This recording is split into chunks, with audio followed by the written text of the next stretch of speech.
तक पहुंचा सके। इसी आजमगढ़ में जब मैं आया, अपने अखिलेश मिश्रा गुड्डू भैया से पूछा कि भैया कोई एक काम बताइए जो आज तक कोई आजमगढ़ में कर न पाया हो।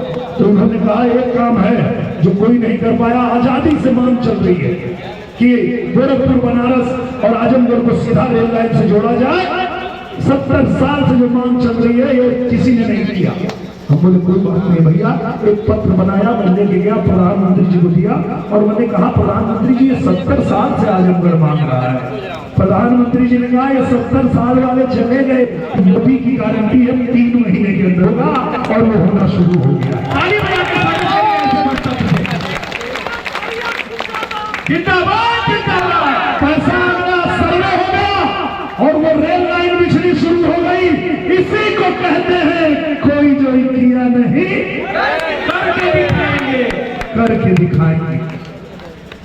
आपके इसी आजमगढ़ में लंबे समय से संघर्ष हो रहा था। हमारे अखिलेश मिश्रा गुड्डू भैया, चित्रांश जी, ये हमारे जितने अभिभावक हैं, ये सब लोग मांग कर रहे थे कि यहाँ पे विश्वविद्यालय बनना चाहिए। लेकिन भैया ने बताया, अखिलेश मिश्रा गुड्डू भैया ने, कि जब सपा वालों की सरकार थी उन्होंने कहा यहाँ जरूरत नहीं है। क्यों? क्योंकि उन्होंने गुंडों को यहाँ पालना शुरू किया था, आतंकियों को पालना शुरू किया था, माफियाओं को पालना शुरू किया था। आजमगढ़ में देश में कहीं भी कोई